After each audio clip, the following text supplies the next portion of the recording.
Hey everyone, I'm Chris. I serve as the lead pastor of Mill Creek Foursquare, and welcome to our podcast. This exists as an extension of the teaching ministry of our pastoral team. Here you're going to be able to find everything from Sunday messages to midweek communications, classes, interviews, conversations with friends. So we hope that you feel invited to participate in the life of our fellowship and receive of this ministry. Here you're going to be able to learn more about current events and much about the scriptures. So enjoy, relax, breathe, and ultimately may you be experiencing the presence of God. Our goal is to make disciples of Jesus who are experiencing his life, engaging in his presence, extending the gospel to their family, neighborhood, workplace, and more. So, welcome and enjoy. Well, how about 2020? I mean, what are we even to do with 2020? I'm not sure we've ever had a year quite like this, certainly in our generation. From COVID-19 to the most significant social unrest in 50 years, to wildfires throughout the Pacific Northwest blanketing us in smoke and devastation. And then even as we record this, we're reading an article about how an asteroid just missed hitting our planet. All of this stuff has us asking questions like, is the end near? Like, are we actually living in the end of the world? We've been asking many questions as a congregation. And these questions, they've led to our teaching team engaging in our current series, The End is Near, a study in the book of Revelation. There is not a book within our scriptures that has caused a wider set of interpretations and perspectives than the book of Revelation. And therefore, our teaching is a bit complex, but our hope is that on Sundays we'll be able to bring clarity, and here in our midweek content, we'll be able to invite you into the deeper waters of understandings and misunderstandings around this book. Some of this is utilizing Revelation as something of a predictive code regarding the end of the world. But we want to be able to invite followers of Jesus into what we see as the actual invitation of this book, the intent of the author John. That this book is not about people escaping this world, but rather a revealing of a heavenly perspective on our earthly realities, and ultimately a call to cultivating faithfulness through the trials and tribulations of each and every generation. We pray that this content challenges and comforts you in the midst of what's going on right now in 2020, and that ultimately we would be called into the words and ways of Jesus as we follow him. Welcome. I'm John. Welcome to our MC4 midweek podcast, episode 1. I'm here with Pastor Chris Manginelli, the lead pastor of our congregation at Mill Creek Foursquare Church. And in this first episode of our podcast, focusing on the book of Revelation, we're going to discuss what it might mean and what it might look like to interpret Revelation, the book of Revelation, in context. And perhaps a bit more specifically, we're going to think a little bit about the different hermeneutical approaches that are out there in the world and that have shaped the interpretation of the book throughout church history. Hermeneutical is a bit of a mouthful. All it means, it's a sort of technical term associated with the nature of interpretation. So hermeneutics is sort of like the theory and science of interpretation, and when it's applied to the Bible, it refers specifically to the conceptual frameworks, the kinds of questions and assumptions that people bring to the task of interpreting the scriptures. So our goal in this episode is to briefly explore some of the predominant approaches to interpreting the book of Revelation, and to reflect upon the primary orientation that we have decided upon for our current sermon series in the church. We will explore together some of the reasons that folks might be drawn to each approach and discuss some of the potential strengths and weaknesses of each one. We will conclude the discussion by proposing a framework that we would suggest is capable of retaining many of the strengths of each available approach while avoiding some of the pitfalls that tend to lead to misunderstanding. So, Chris, could you maybe outline for us some of the concerns, anxieties, and fears that people have expressed to you during this season, specifically as it relates to our understanding of the book of Revelation? Yeah, I've fielded more questions and concerns about the end of time in this crisis of COVID-19 than any other time in my service of 21 years as a pastor. And it causes me to realize all over again that a crisis is when we tend to think about the end, especially, I think, in Western culture. As this plague, if you will, as this virus just seems to have its way with us and has really changed so much about our lives. And then as we look at other areas of unrest, we're wondering, okay, does this constitute what the Bible says? Is this what Revelation is talking about? So it's been really interesting to hear some of the questions that, God's beloved people are asking based on whatever they think they understand about Revelation. For instance, there was a woman who came into my office who was deeply concerned that the rapture may be near, and as one who believes in Jesus, she's thinking that she'll be involved in that, but she does not know about her young kids. And her question, so sincere, cutting her heart to the core, was what will happen to my kids? And so as she processed that before me, and as we walked through an understanding of Revelation, I invited her to listen to our Sunday series and to this podcast and just said, I hope you'll understand more about Revelation and that your fear will find rest in God's heart. And what we understand from Revelation about who God is and what he's doing in the end and the dawning of the new age, right? And then we've had several people ask about what's the mark of the beast and are we participating in it, as if we wouldn't know potentially if we are participating in the mark of the beast, and who's the Antichrist, and is the Antichrist about to come onto the stage? Or I had a congregant ask me about the pale horse. Has the pale horse been released based on this section in Revelation where there's 4 horses with horsemen? And so it's just fascinating to see the ways in which people are asking these questions and they're wondering if this is the end. But a lot of it is, it's about, there is anxiety, there's fear, there's concern, which is odd given that I really think the intention of Jesus and the author, John in Revelation, is quite opposite of that. And so I'm really excited that we're tackling this, but I also have to admit that this season has caused me to realize as a pastor that I wished I would have tackled this teaching earlier. I mean, there's very real reasons I didn't.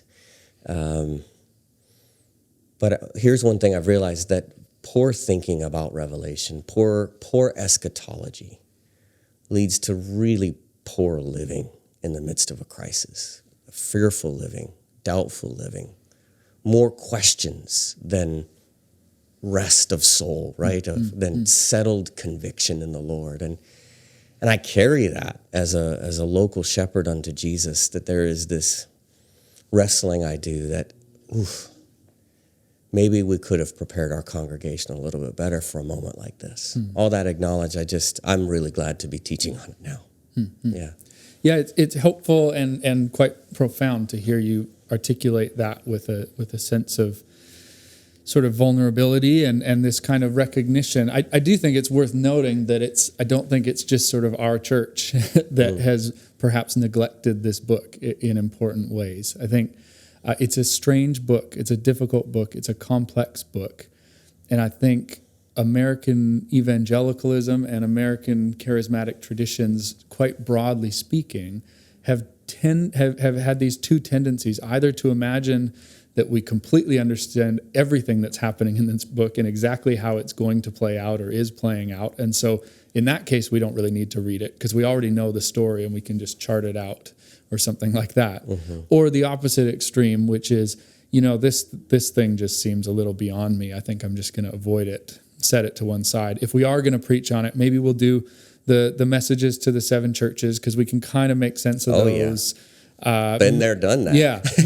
Maybe we'll do chapters 4 and 5 because we got the heavenly throne room stuff. It's getting weird, but maybe we can still make some sense of it. We'll probably do chapters 21 and 22 because new heavens and the new earth, images of heavenly existence and the culmination of all things, all this stuff kind of feels pretty good. But there's a lot of stuff in the middle that we're just, hey, we don't know what to do with that. What in the world do we do with that, John? Answer my question. Well, I don't know that we can answer it very sort of briefly or in an all-encompassing way, but hopefully some of what we're doing in these midweek conversations will set us on a trajectory that's more helpful than if we were just sort of left to our own devices. But I think the kind of thing you're getting at is actually a really important element for us to think about even more broadly as Christians who have been given the gift of the canon of Scripture as this entity, this reality, this divine revelation that ought to, if every facet of it, as Timothy says, is, or as the letter to Timothy says, if every facet of it is inspired by God, breathed by God, if God's Spirit has sort of carried along these authors so as to give the church exactly what it needs for life and godliness and faithful discipleship, then there's something really profoundly wrong when we avoid certain books, when we don't read certain books in Bible studies or in our own personal devotions, when we don't preach on certain portions of the text. I think there's a sense in which we need to take seriously that if we go long enough without allowing certain portions of our scriptures to actually shape and inform our theology and our discipleship, we've effectively decanonized those texts. We might not be physically ripping them out of our Bibles, but I think we need to ask ourselves hard questions about how different it would be if we actually did that. Because if they're not shaping us as people of God, if they're not shaping us as followers of Jesus, then in what sense are they functioning as canonical, or are they functioning as Scripture? And so I think one point to make is I think it's a broader phenomenon that maybe the broad traditions that we belong to haven't done justice to this book and haven't always been able to or willing to explore how this book might practically shape faithful discipleship here and now. And I suppose also we might as well say that I guess better late than never, right? Indeed. There's still an element of faithfulness in deciding, even if we are provoked by this very strange season that we're walking through as humans. At least we have this resource, and it is a gift to us. And even if we haven't explored it fully in the past, perhaps we can explore it. Well, we are exploring it now. And we can trust that the Lord will speak to us, comfort us, challenge us, and continue to shape us in and through what we do. I do have a kind of funny example of how what it might look like to think about the canonical significance of this book. There are a few portions in the Bible. There's a part in Deuteronomy, and there's a part right near the end of Revelation where it talks about the importance of not adding to or taking away from what God has revealed. And I just spoke for a moment in a fairly serious and somber way about how we don't want to sort of take away from our scriptures and decanonize anything. But when I teach on the book of Revelation, I like to share a kind of fun, little more lighthearted story about the sort of canonical significance of the book of Revelation. Near the end, in chapter 22, there's this warning from the author not to add to any of the words of the prophecy in this book, or else God will add to that person the plagues described in the book, and also not to take away anything from the book.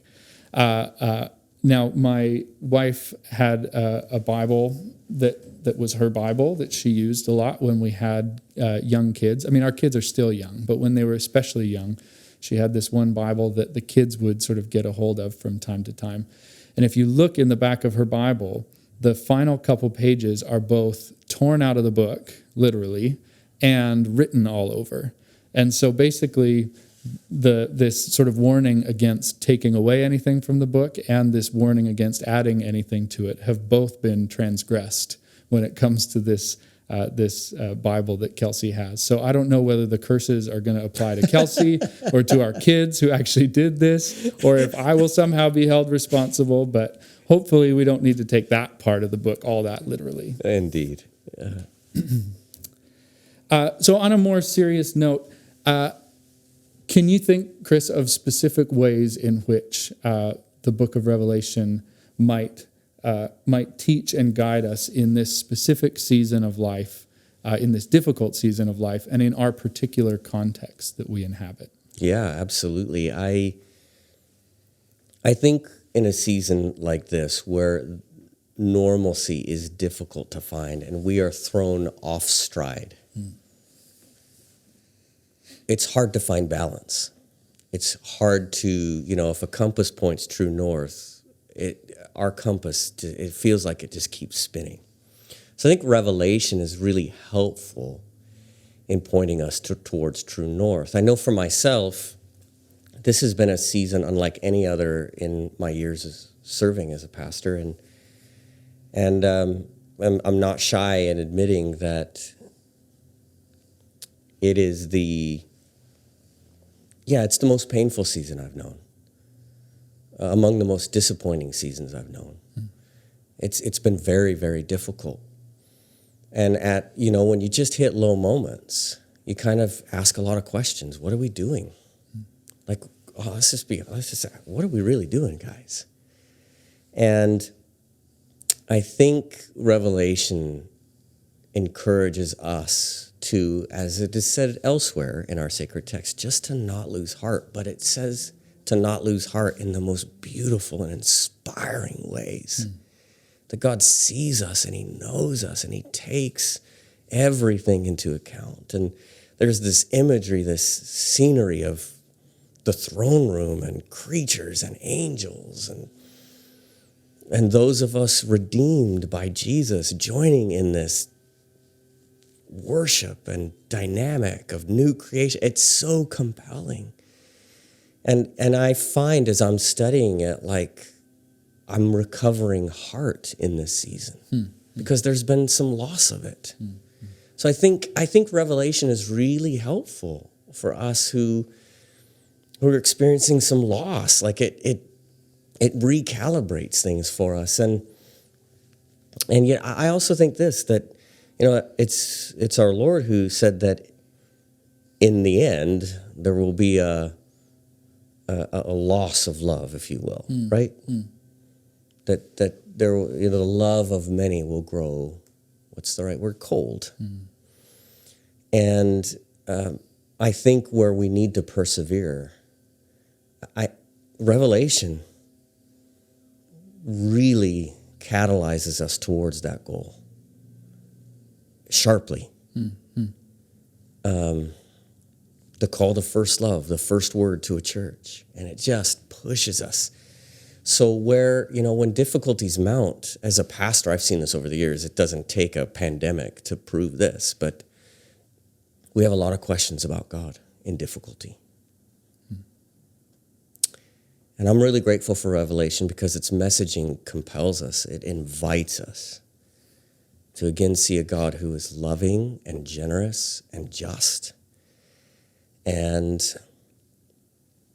mindful of us at all times, in all places, in all seasons. So, I think Revelation can really help us in the middle of this season regain our hearts and persevere with clarity. Wow. Yeah. That's really helpfully articulated. It's actually the way you framed that hopefully unpacks a sort of tagline that many scholars use to talk about the book of Revelation as well as other prophetic texts and many apocalyptic texts, which is that this kind of literature is designed to both comfort the afflicted and afflict the comfortable. And I've always gravitated toward that way of framing things, partly because I suppose I trust the many people who use it, but also because the more I read prophetic literature, the more I read apocalyptic literature, in particular, the book of Revelation, the more I see that to be true. And I think you nicely just articulated that in a very sort of pastoral mode, that in a season that might prompt us to wonder whether God is really on his throne, a book like Revelation reveals that no matter how much it might look like the opposite, like things are devolving into chaos and everything's falling apart all around us, God really is ultimately on his throne. God really is the author and perfecter of not only sort of all of human history, but also this faith that he's given to us and that he's grafted us into. And so it brings, it can and does, I think, function as a book that can bring immense and profound comfort in situations that seem hopeless or seem completely off the rails. On the other hand, it has this other function of afflicting the comfortable and reminding us of what Bonhoeffer and Mark's Gospel and other sources within our tradition might describe as the kind of cost of discipleship. And it exposes the many factors within our lives and cultures and societies that pose a kind of threat to faithful discipleship, that tempt us toward compromise or complacency in one way or another. And so I think that was beautifully said, that it both sort of, what did you say? It helps us sort of regain our heart. Yeah. I think that's a really nice image that can sort of capture both aspects of that. Sort of take heart in the sense of be encouraged. God really is on the throne, and we are part of this redeemed community that will one day sort of reign victorious with him in some kind of renewed, restored, heavenly, earthly existence. But also take heart or regain heart in the sense of recapture that covenantal commitment and faithful witness that so easily gets chipped away at or compromised in these subtle ways that eventually lead to all forms of idolatry and injustice and sort of the opposite of what living as a redeemed community might look like. That's good. Wow. Okay, but let me ask you a question now, John. How might we help our listeners understand some of the frameworks for the interpretation of the book of Revelation that have been commonly held and used throughout the history of the church? Can we identify some of these and unpack them a bit for our listeners? Yeah, definitely. And this is sort of, as we introduced this episode, we talked about hermeneutics. This is where we're getting into sort of these broader interpretive frameworks that encompass the kinds of questions and assumptions and convictions that people tend to bring to the text. Sometimes we're aware of our hermeneutical frameworks. We kind of know, I read the text in this way, or I'm expecting it to say this, or I'm expecting to get this out of it. At other times, our hermeneutical frameworks and assumptions tend to operate sort of under the surface. And so something that can be really helpful is learning to be aware of them. Sometimes through just thinking carefully for oneself about, thinking carefully and critically about, what are my assumptions about this text? What am I sort of bringing to the table in terms of how I approach it? But also sometimes becoming aware of or exposed to a number of other possible frameworks for interpretation can help one sort of get the lay of the land and make sense of one's own approach and assumptions. Now, labels like this, we all know this in various facets of life, that labels can sometimes bring clarity to things, and sometimes sometimes they can feel sort of overly restrictive. Not everything fits a label. It could be helpful at times to say something about what baby boomers are like, what millennials are like, what various sort of generational groups are like, but we all know that it can sometimes also be unhelpful and even offensive to be sort of lumped into some category that doesn't necessarily fit every unique individual person. So with that sort of caveat in place, or with that being said, it can be helpful to map out some of the predominant approaches to the book of Revelation that have been influential within church history and that are sort of available to people today.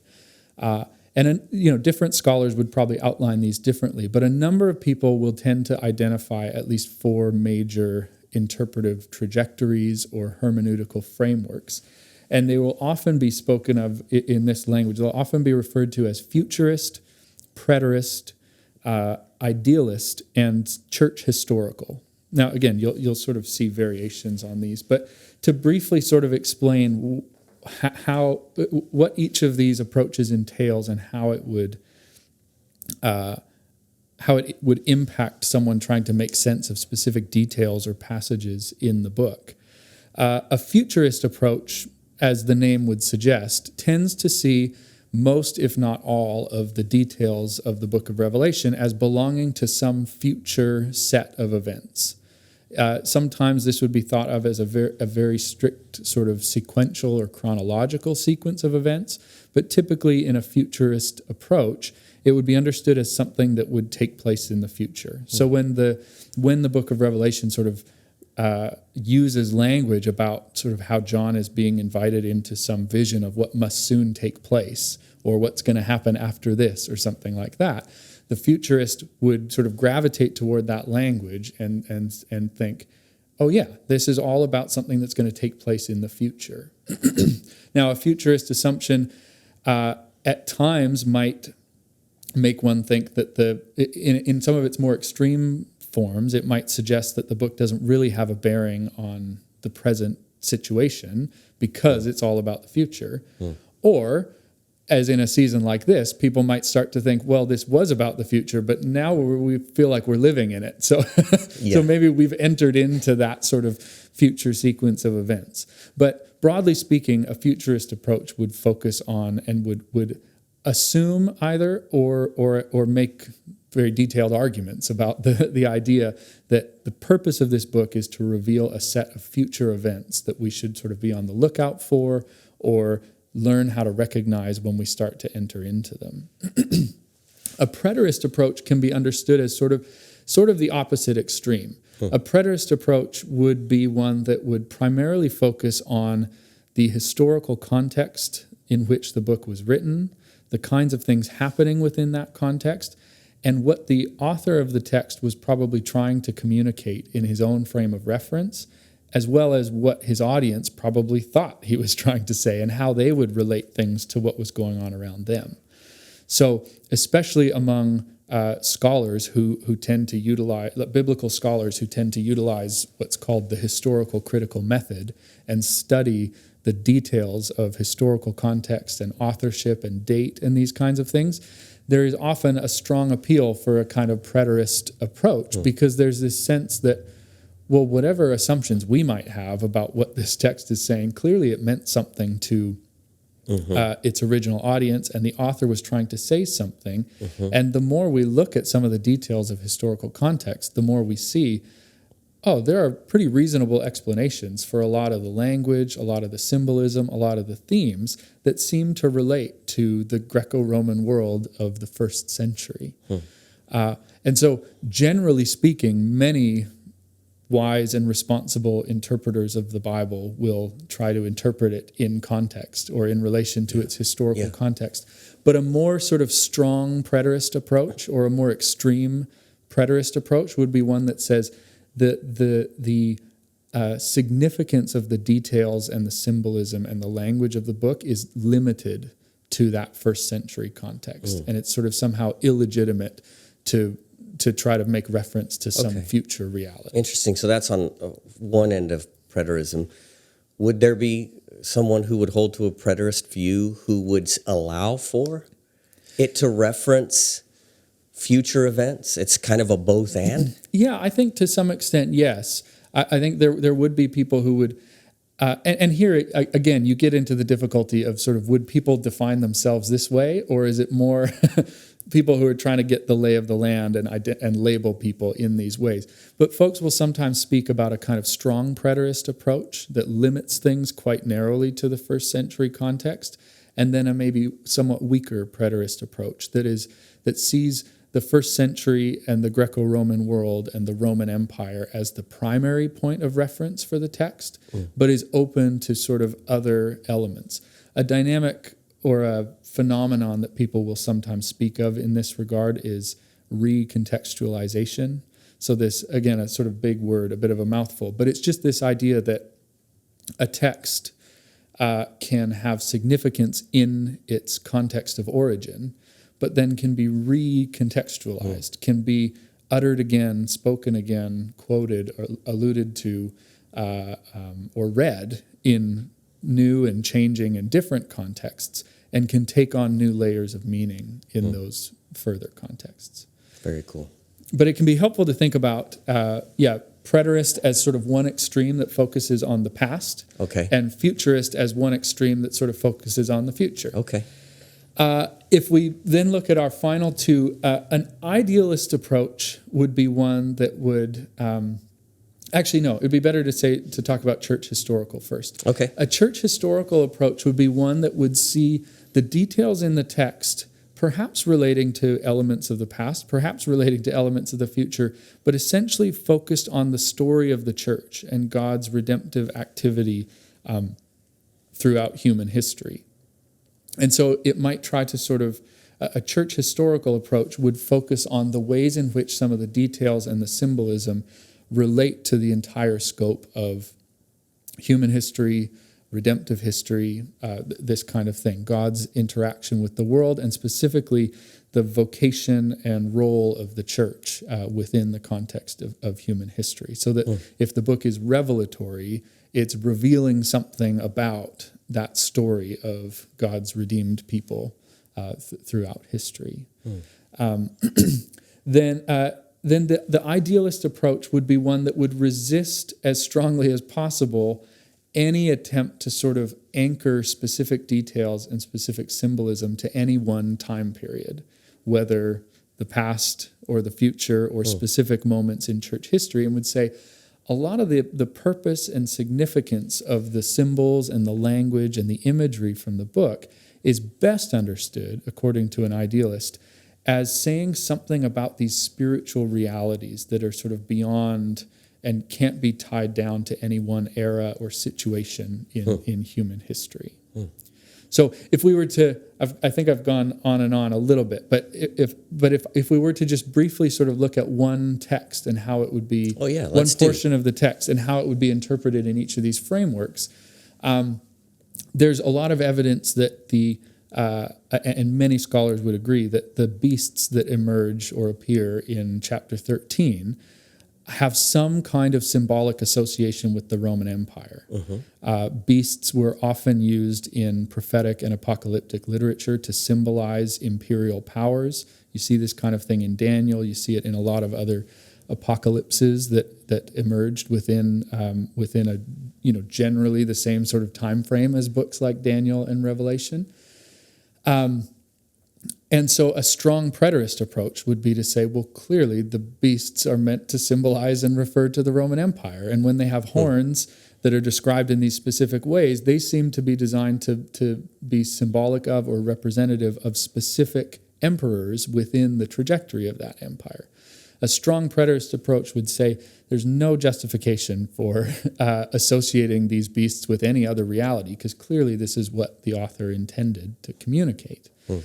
A futurist approach, by contrast, would either neglect that historical frame of reference or would simply deny its significance and say, no, we ought to be on the lookout for beasts that will emerge that have these characteristics, where one arises out of the sea and one is on land and they have these horns. And, within a futurist framework, some people might think of these as metaphors. Some people might think of them as quite literal and be expected. But either way, it would be something we're to expect in the future. A church historical approach might be prone to associate these beasts with their, certain entities or movements within church history. So, for example, the Protestant reformers were well known for sort of less than savory comments about the Roman Catholic tradition in some sort of unfortunate ways. Did good old Martin Luther write something like that? I think he might have had some sort of vitriolic things to say about popes and the Catholic tradition generally, and maybe drew sometimes on the book of Revelation as a way of doing so. But a church historical approach might seek to sort of locate specific movements or figures or moments within church history that seem to embody the sort of beastly realities that are spoken about in chapter 13.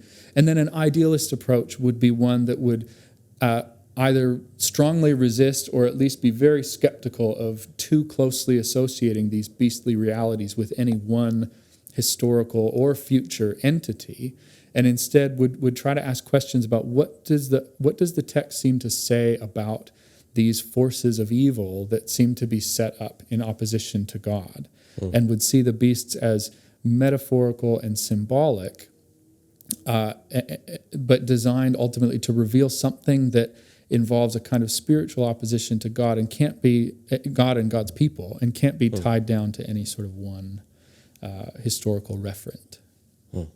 Very good. Thank you for sharing those things. Sure. It's really fascinating to hear the lens, these different lenses applied to a specific text. Really helpful, because it helps kind of get our feet back on the ground when it comes to attempting to understand what Revelation is trying to help us with as the reader. It strikes me that the preterist approach is largely one that would be in keeping with our approach to the rest of Scripture.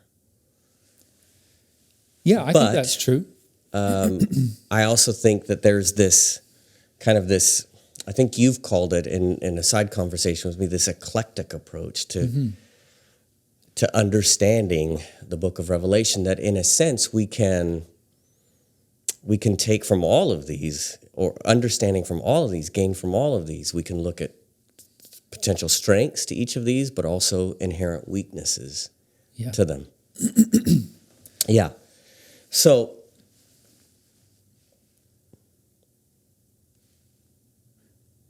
yeah, I think that's certainly the case, and yeah, I think one. I mean, certainly me, just speaking quite personally, I gravitate toward what some scholars have called an eclectic approach, and I would try to find ways of affirming that there seem to be details in the text that suggest that there is good reason for associating what's going on in a book like Revelation with elements of each of these approaches.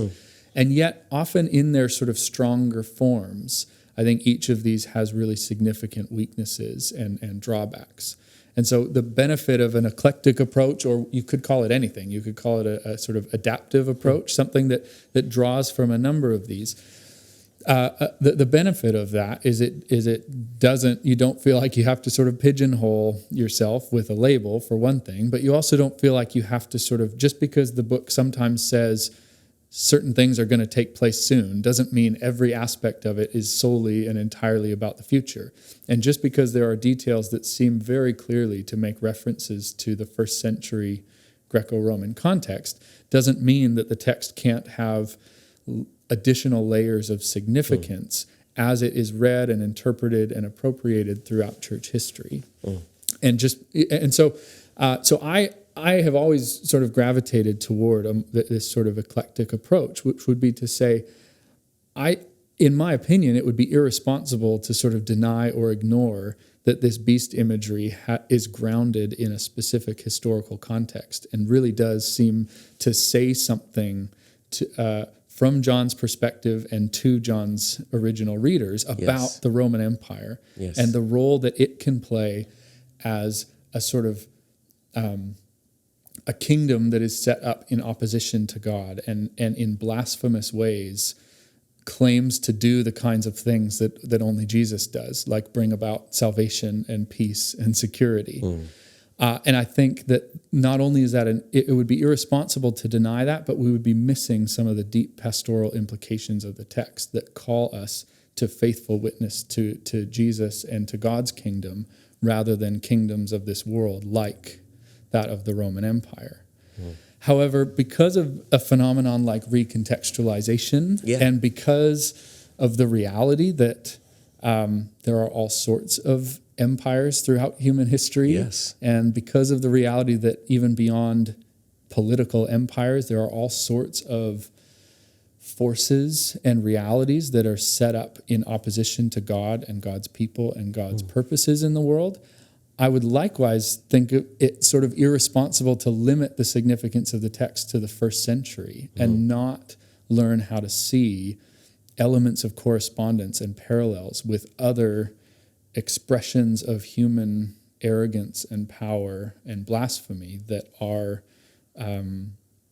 beastly, to use that same sort of imagery from the text. And so I would suggest that, a preterist approach could easily go astray by becoming too limited to historical context. An idealist approach could easily go astray by just thinking of everything as sort of somewhat ethereal and metaphorical and symbolic, and never really being able to ground it in the concrete situations people face. Yeah. But each of these, I think, has merit to it.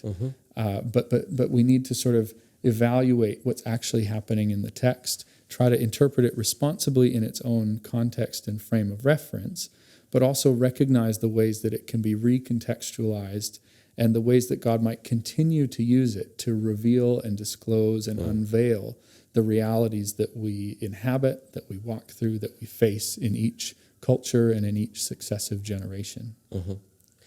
Well, now that you've described those, what do you think stands in the foreground of our understanding of Revelation at present? Like, how do most of us think of Revelation right now? Where are most of us landing? What has been the popularized understanding of Revelation? Yeah. Where does that fit in this framework of interpretive lenses? That's a great question. And I think among scholars and probably even among pastors and preachers, it's probably fair to say that one could easily answer a question like that in a sort of overly cynical way, because sometimes popularized approaches just can feel somewhat irresponsible compared to some of the approaches that draw on certain sort of academic resources or theological resources. I think it's important to try to resist that cynicism and to try to take seriously the very real, not only hopes and fears and anxieties that people bring to the text, but also the ways that this text has shaped people's genuine sort of theology and lives of discipleship. And the reality is, it's not as if, I don't think, when it comes to Revelation or any other book of the Bible or any theological topic, I don't think the Lord is sort of, discounting these years that we spent misunderstanding something or being naive in this one area and saying, oh, well, you really became a faithful disciple when you started to understand this a little bit better. So I would be quite hesitant to be overly dismissive of certain popular approaches. But I would also suggest that there certainly is a tendency, if we think especially about sort of, American evangelicalism and broadly the sort of charismatic and evangelical traditions that our church is associated with and belongs to. I would say that there's a tendency to gravitate toward a kind of futurist default. Yes, I'd agree. And there's a tendency to interpret the details of the text according to those futurist assumptions and according to an assumption that the book is going to make sense on my terms in my frame of reference without me needing to do any sort of work to understand it on its terms in its frame of reference. The analogy I've sometimes used in class to sort of get at the significance of this, again, for a book like Revelation, but for many other biblical texts, is that a helpful way to think about how to interpret the Bible wisely is to think of it as a cross-cultural experience. If you and I went and took a trip to Paris, which we probably won't do anytime soon with COVID restrictions and things, but one way we could do it would be to get off the plane and find the nearest McDonald's or whatever other restaurant sort of feels comfortable to us from our context. We could insist on speaking to people in English, and probably most people there would be able to speak to us in English. And so, but if you could go through an entire sort of 2-week trip in Paris or some other part of France and never really experience the culture because you're insisting on interpreting it and experiencing it through your own lens, through your own frame of reference, and in ways that feel comfortable to you and I. And I would suggest that we tend to treat the Bible this way sometimes. And we just assume, oh, it's going to make sense to me. And it's going to make sense according to my frame of reference. And so if I'm here in 21st century America, when I see certain details of the text, clearly like the protagonist, whether it's the elders or the 144,000 or whoever, the protagonists are probably Americans in this sort of default assumption. Yes. Any sort of forces of evil are probably from some other culture if they have a sort of human component to them. And any of these symbolic details might easily be associated with Apache helicopters or this and that sort of detail, new developments in how we operate with currency and that kind of thing. It becomes very easy to just, if your default assumption is it's going to make sense on my terms in my frame of reference, to gravitate toward those kinds of assumptions. Right. For instance, like the mark of the beast being an implanted chip. Exactly. I hear this with a level of frequency. Yeah, so it's the frame of reference that this text, this is that, right? This is that. It kind of like a puzzle piece. Yeah. Here's the puzzle piece. Oh, and that's where it fits. Okay, there we go. Yeah.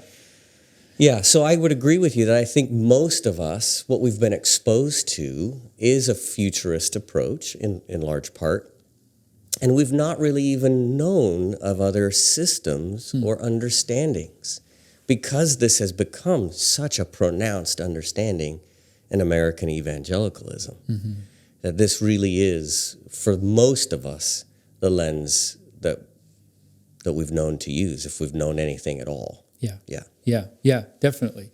And I think this is where an understanding of history, an understanding of the theological tradition we've inherited, an understanding of some of the contextual aspects of how the Bible was produced and in what context. All of these things can help counteract some of those tendencies in important ways and help us to recover or discover what I would suggest is a somewhat wiser and more responsible approach to the book, in which we recognize that there have been many generations of Christians who have tried to make sense of this book and who God has revealed himself to in and through this book for the sake of their discipleship in their context. There are many different cultures even today of Christians for whom this book is sacred scripture and guides and shapes their faithful witness to Christ as well. And I think if we're honest with ourselves, there's a kind of arrogance that seeps in that causes us to assume that it's going to primarily make sense on my terms in my frame of reference. And having a little bit of exposure to the breadth of the Christian tradition, the depth of history in which this text has functioned as scripture, I think can help cure us of that a little bit and give us a kind of dose of humility to recognize that it might not be quite as easy as we assume to just identify the specific details of the text with something that's sort of right in front of my face here and now.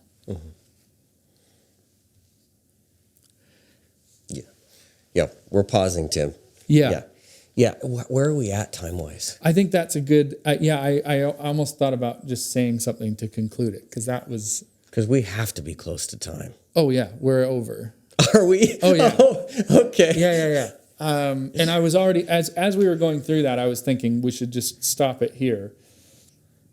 But I wasn't sure how to, should we just... Well, I think we can probably just keep having it roll and he can cut and paste. And we could, do you want to how would you feel about bringing this conversation to a close? Yeah, help me think through what's a great way to bring this to its conclusion?